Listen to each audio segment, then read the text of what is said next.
Welcome to Alaska Weather, a production of Alaska Public Media and the National Weather Service, Alaska Region. Produced and broadcast daily from the studios of KAKM, Alaska Weather provides complete forecasts, public, marine, and aviation for all of Alaska. Alaska Weather is made possible by the following sponsors. Find a living in fisheries. The UAS Fisheries Technology Program offers online study from anywhere in Alaska, plus labs and workshops in many Alaska towns.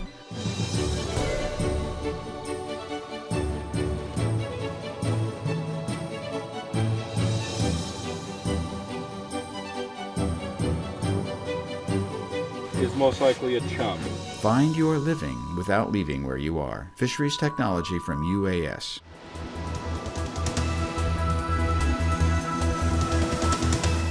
The National Weather Service. Hello everyone, and thanks again for joining us here at KAKM Studios for Sunday's edition of Alaska Weather. I'm meteorologist Dave Percy. Up first, fire danger chart here showing the area high fire danger continuing to retreat back to the east here from roughly the Koyukuk Valley all the way over to the border southward, covering all the Copper River Basin. And still some of that in the areas that didn't see much rainfall here in toward the Matanuska Valley and areas of East Anchorage. Also here over the northern southeast coast now, definitely north of Juneau for about Haines all the way up to Skagway, and extreme fire danger from the eastern Alaska Range down over a big chunk of the Copper River Basin and a little bit of that up there northeast of Fort Yukon. And moving on to satellite imagery, can see the clouds associated with the front that brought all the wind and rain to much of the area. A little bit more widespread on the rain than it was on the wind, but the winds are pretty gusty ahead of that system. For example, some areas seeing gusts of 40 to 60 miles an hour. Otherwise, sunshine across the southeast coast. Had some clouds in the north and also some clouds over the southeastern portions that acted to keep the temperatures a little cooler than it was in the sunny areas. Low pressure out here over the Bering Sea, gradually shifting eastward here. So a lot of clouds, areas of rain occurring all afternoon, some areas more showery, and that extends all the way out into the southeast Bering Sea to the Pribilof. So they picked up about 1/10 of an inch of rain in the last 24 hours. Up along the Arctic coast, it looks like a weak band of moisture there approaching the western areas, but this area having the heavier rainfall in it from the north central interior right up to the Arctic coast. Kind of one band moving through, but more moisture and precipitation following in behind. And out to the southwest, some showers ended here for Kodiak Island, breaks in the clouds, and drier Alaska Peninsula also out in the Bering Sea. On the chart today, it looked like there's a clearing here over the central southeast coast. Again, we had some clouds in the north there, Elfin Cove on up into Juneau, maybe Haines a little bit. Those winds still kicked up about 25 miles an hour to the south in Skagway, and then some more clouds down toward the Stewart Hyder area, Sunshine, Metlakatla across Prince of Wales Island. And this front, as it approached Cook Inlet last night, this international airport in Anchorage had gusts over 40 miles an hour, as well as Gulkana, seen south winds gusting to 40 or over 40 miles an hour. And Delta Junction, the eastern Alaska Range there, many areas from the toe cutoff westward had gusts up around 60 miles an hour. Otherwise, clouds increasing, but still pretty or milder on the temperatures there over the eastern interior. Showers up across the central Tanana Valley to the northeast, but the heavier rain area back here to the northwest on up across the Brooks Range. And of course, along this frontal boundary coming down to the south, had some pretty heavy rain in the Susitna Valley. Willow picking up about an inch in the southern Kenai Peninsula along the coast, 1 to 3 inches of rain falling in the last 24 hours. And even up into the interior, Nenana picked up about 4/10 of an inch of rain. And southwest coast, some moderate amounts of rain as well there with Kipnuk and It's picking up about 1/3 of an inch, as well as Kenai. This low keeping it cloudy, kind of rainy there over the Pribilof Islands, but breaks down to the south. For tonight, that system pushes eastward here, so the rain, look for showers and rain tonight, south central Alaska, showers back along the Alaska Peninsula. Rain spreading eastward over to about Yakutat. Some moisture up there, mainly around Glacier Bay. Otherwise, partly to mostly cloudy there across the southeast coast. Upper level trough right about in this position, keeping some areas of pretty widespread, numerous and moderate showers there from Togiak Bay, Dillingham, northeastward into that area. And some pretty good rainfall still occurring there over the Brooks Range areas on up to the eastern slope. Pretty dry here, a lot of high pressure out over the Bering Sea, not all that strong, except right through here we have 2 centers and pretty light wind conditions, but not much gradient out there at all, so winds will continue to be quite light with areas of low clouds and fog. And looking ahead to tomorrow, this front, most of it pushing off to the south there. There'll be some rain chances increasing, mainly along the coast on up in toward, again, Elfin Cove. Some of that might slip up in toward the Lynn Canal area, but winds not all that strong. I think it drops below small craft advisories for tomorrow in the forecast. I think it's about south 20. Periods of rain, showers, North Gulf Coast. Mostly cloudy tomorrow for south central Alaska with showers. Thunderstorms possibly here from maybe as far south as the Talkeetnas up into the eastern Tanana Valley. And pretty good area of moisture back out to the southwest there in conjunction with the upper level trough that still has yet to move through. So the Kuskokwim Valley on up into the northern interior looks pretty wet tomorrow. Thunderstorms, areas of heavy rain occurring across the Brooks Range with those drier along the Arctic coast.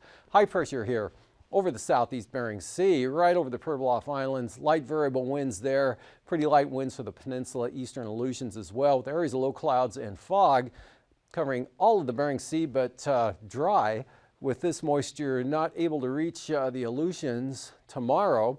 And we'll see for Tuesday, pretty good low center pushes northeastward, and that'll drive that rain across the Aleutians tomorrow night and then lift it northward, barreling down on the Pribilofs. And of course, that's going to swipe in across the eastern Aleutians and the Alaska Peninsula areas. High pressure right along the coast, light winds, low clouds and fog. Pretty prevalent along and off the coast, but hopefully becoming mostly sunny over the deltas down into Bristol Bay. Northwest flow there coming off the Aleutian Range across Kodiak Island.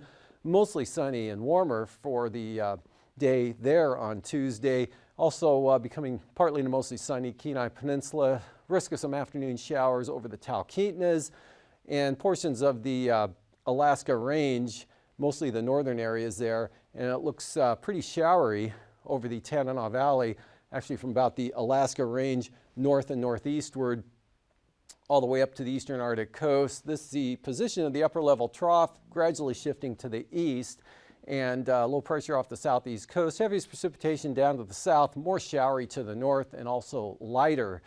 For the temperatures this afternoon down that way, Metlakatla, one of the warmer locations, 70 degrees this afternoon, while Heidelberg 62, Klawock 63. And a 66-degree reading there at, I believe that's Wrangell, 61 at Sitka, 65 both at Juneau and Skagway. Also McCarthy 65 as well as Gulkana. Otherwise lower to mid 50s North Gulf Coast, Prince William Sound. Clouds, rain, 50s here south central Alaska. 48 at Sparivon, but Stony up to 58, 54 in Talkeetna, and 74 over there at Northway. Fairbanks, 63 degrees, 58 at Tanana. Farther to the north, upper 50s to mid 60s. Again, warmest here over the eastern areas and cooler back to the west, but mostly in the 50s to lower 60s, 40s and 50s for the Seward Peninsula. Arctic coast, not too bad. Again, the bulk of that moisture, the first surge moving offshore earlier, so allowed Umiat to rise to 62 today, 40s for the most part along the coast. Some areas hung in the upper 30s like Kaktovik and Cape Lisburne. Off to the southwest, 40s and 50s here, pretty much sum it up with 40s for the Pribilofs, 50s for the central Aleutians, and also the Alaska Peninsula.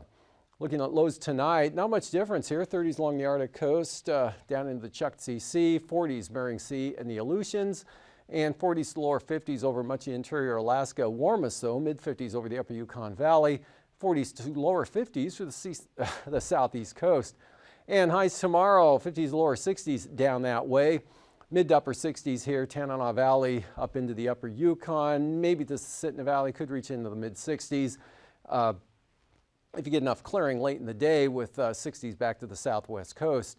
Flying weather tomorrow morning, IFR, Bristol Bay, right up along the, well, say to about Cape Romanzoff and St. Lawrence Island down into the northern Bering, and from roughly Dutch Harbor back out to Amchitka and the entire Arctic coast, with a big swath of marginal stuff here through the west central interior areas, VFR in the east, IFR for the North Gulf Coast, some marginal stuff along the southeast coast.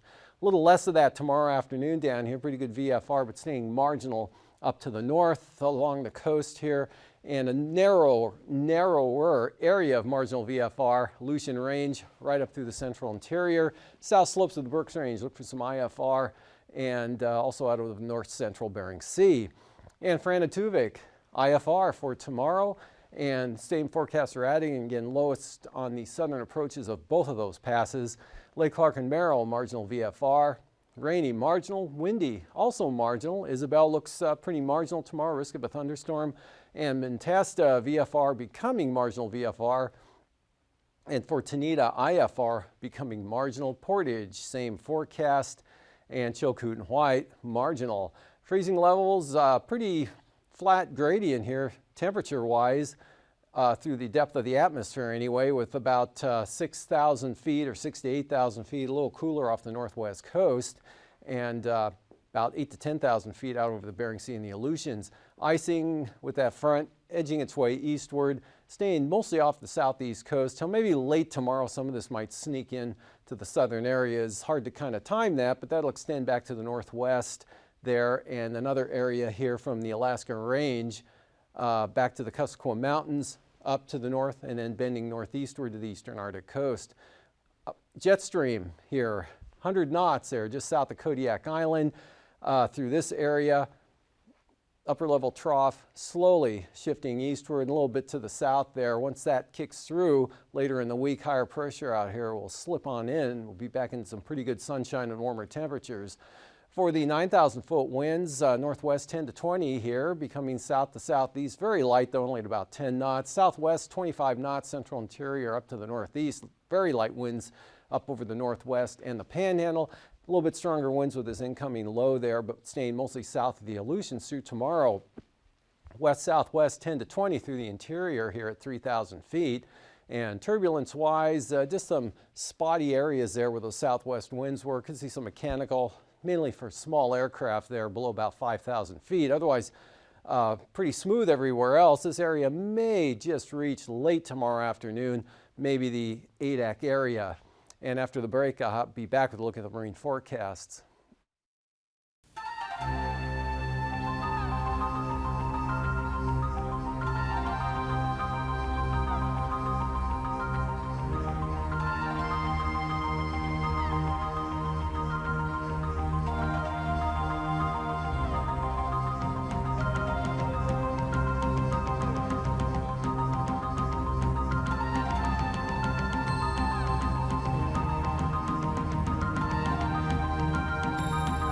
Alaska needs to wake up.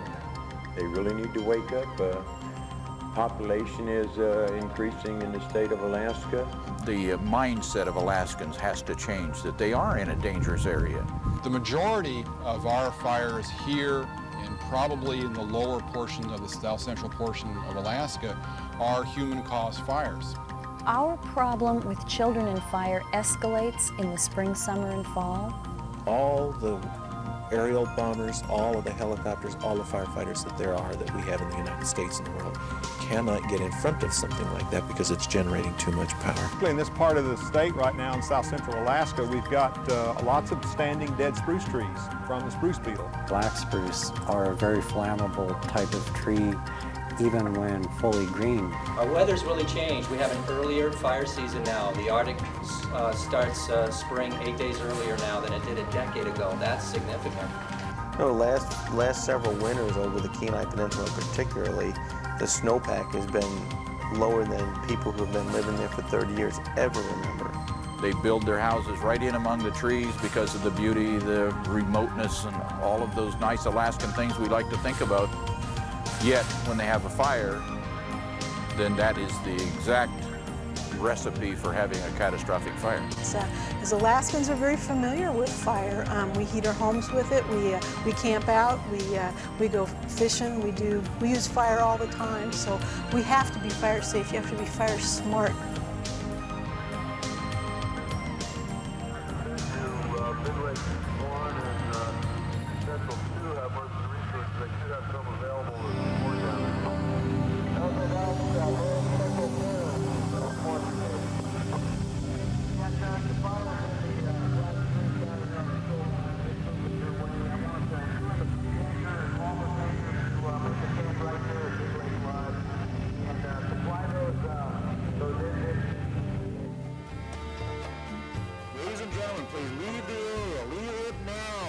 You cannot outrun a forest fire.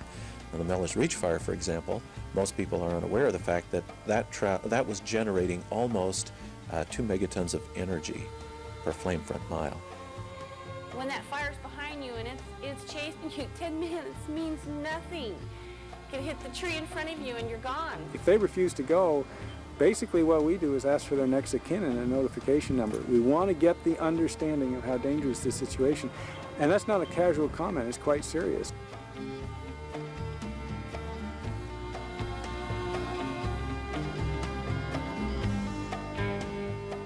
Do not assume that somebody else has already called that fire in. Call 911, start your preparations for evacuation. Wednesday of that fire, the first Wednesday, we had over 40,000 trunk refusals against the single switch that MTE was providing on Trunk Road. Make your single phone call to let people know that you are evacuating the area. Start that information tree flowing.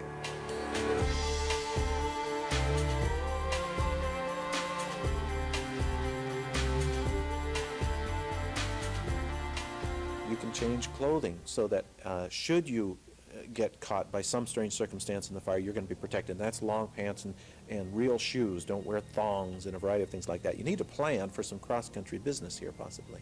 We had the radio in the car, in the truck. We had it on in the house so that we could hear. We had our portable radios with us. Shut off gas, propane, and heating supplies to prevent explosions and the spread of fuel. So when you close your door, just bring it to a close. You don't necessarily have to lock that. The problem is the firefighters, if they're trying to protect your residents, may have to break that door down. But you do want to take and disconnect garage doors, for example. If you do have any openings or whatever into your house, underneath or whatever, you're up on stilts, try and close those off. The main thing is to make it hard for the fire to enter. You can take all of the extraneous stuff that's laying around the yard and put that in a garage or under the house. If there's any extra time, take down your drapes, close metal blinds, shutters, move furniture away from windows and sliding glass doors.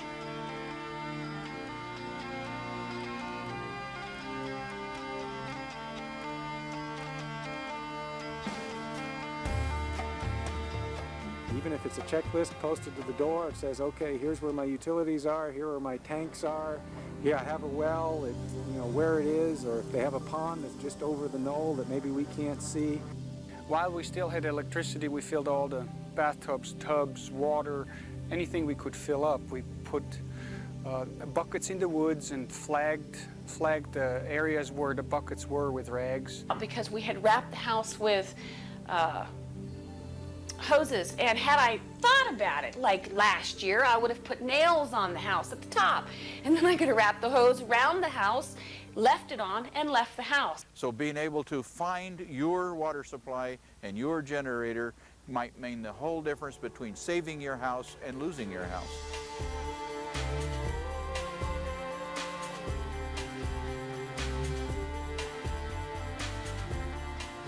If you own a small plane, get it ready, but only fly it out if the airspace is cleared.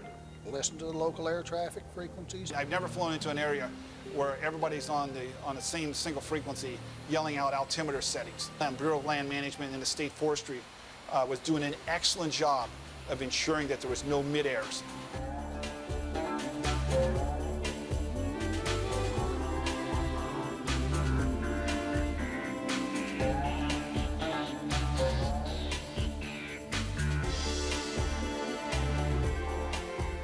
Remember, what your children learn and what you learn. If any member has their clothes catch fire, stop, drop, and roll. Literally like a dragon spewing flames, and it had been at least 2 weeks. Check your roof, check your crawl spaces, check under and around decks, work a circle around your house, out to the brush, checking for hot spots anywhere around close that could still spread to your property. And we're trying to give people lead time to get out before the fire hits. They may look out and they may see the smoke column a mile in the distance. However, when the smoke starts drifting into their house, it's probably too late.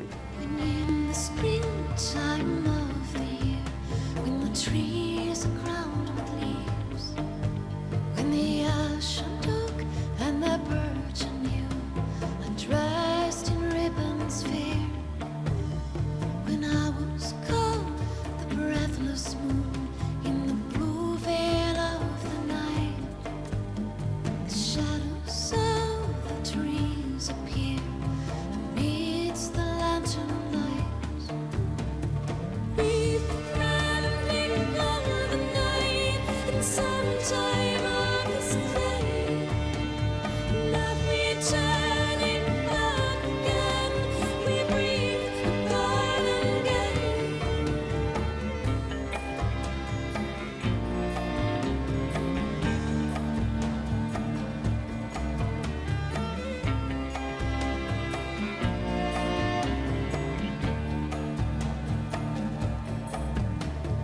Who would go down to the shady groves and summon the shadows there, and tie a ribbon on those sheltering arms in the springtime of the year? The songs of the birds seem to fill the wood, that when the fiddler plays. Welcome back. Southerly winds here along the coast, 20 knots, increasing to 25 knots here on the north coast, becoming southeast. And kind of a light variable wind pattern here for the central and southern inside waters. We're clearing straight northwest at 15. Southeast quite light there, Stevens Passage. South 20 knots, 4-foot seas for Lynn Canal. And for Tuesday, even lighter winds there through the canal, 10 knots. Very light northwest breezes are variable to northwest at about 10. And south to southeast, also light winds there, 10 to 15 knots. Variable winds here from the north coast at about 10 knots with seas everywhere running 7 feet. And for the Cook Inlet tomorrow, southwest 10 to 15, west 20, Kamishak Bay, southwest 20 for Chillicothe Strait. Westerlies here, east side of Kodiak Island, the Barren Islands, across the North Gulf Coast where they become southwesterly, and easterlies at 20 for Prince William Sound, 4-foot seas. Then those become pretty light, variable to northwest at 10, and light winds also for northern Cook Inlet. Westerlies 20 knots, Kamishak Bay across the Barrens. No change for Chillicothe Strait, and westerlies here on the east side of Kodiak Island. Very light westerly winds from the North Gulf Coast, 15 knots with 5-foot seas. Bristol Bay, southwest at 15, westerlies 15 to 20 for the Alaska Peninsula with 6-foot seas. And also from Castle Cape to Sitkinak, light 15-knot westerlies. For Tuesday, west winds at 10 there for Bristol Bay, basically under high pressure, so very light wind conditions, and even down across the Alaska Peninsula, kind of a variable to southeast wind at about 15 knots. And out over the eastern Aleutians tomorrow, yet under high pressure, variable winds at 10 knots with seas not all that bad. Easterlies here 15 to 20, in some cases 25 knots south of the central Aleutians as that low center begins to move northward and increases those winds. East and northeast 15 to 20 out to the west. And then northerlies 30 knots there as that low center pulls up toward the west central Aleutians. So some small craft advisories here from the Shemya area all the way across to Adak and Eck, and actually eastward here over to Nikolsky with 20 to 25 knot winds there across Unalaska Island. And for the southwest coast, northwest at 15. Small craft advisory, St. Lawrence Island, west at 25, 5-foot seas. Light variable winds for the Prairie Bluffs under high pressure. And the outlook for Tuesday, Small craft advisories, winds as that front approaches from the south. Southeast increase to 25 knots. Light southwest breeze here along the coast. 20 knots out of the southwest for St. Lawrence Island. And kind of a variable wind direction here for the central and eastern Arctic coast. There are just 10 to 15 knots. No heavy winds at all. North 15, northeast 10. Westerlies at 15 knots there from Wales to Cape Thompson.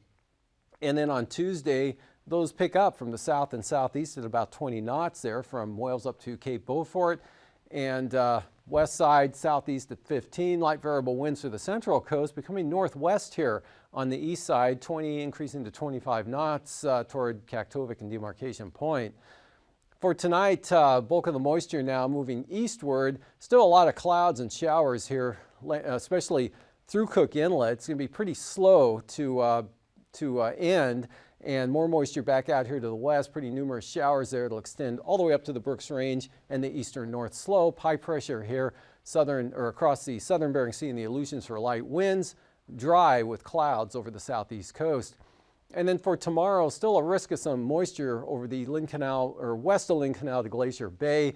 But chances for rain increase throughout the day along the coast. Periods of rain, Yakutat becoming showery for the North Gulf Coast. Showers and thunderstorms here through much of the interior areas, again, all the way up to the Brooks Range and the North Slope areas. Fair high pressure here along the southwest coast for light winds. And the next system coming up brings a wind and rain tomorrow night to the central Aleutians, and that pushes eastward to Nikolsky and Unalaska. Drying out here in the south, still wet up to... These forecasts are to be used for planning purposes only. Call 1-800-WX-BRIEF for a formal pre-flight briefing. Always file a flight plan before you go flying. The U.S. Coast Guard Auxiliary urges you to leave a float plan with a friend or the harbor master before you go boating. Alaska Weather is made possible by the following sponsors.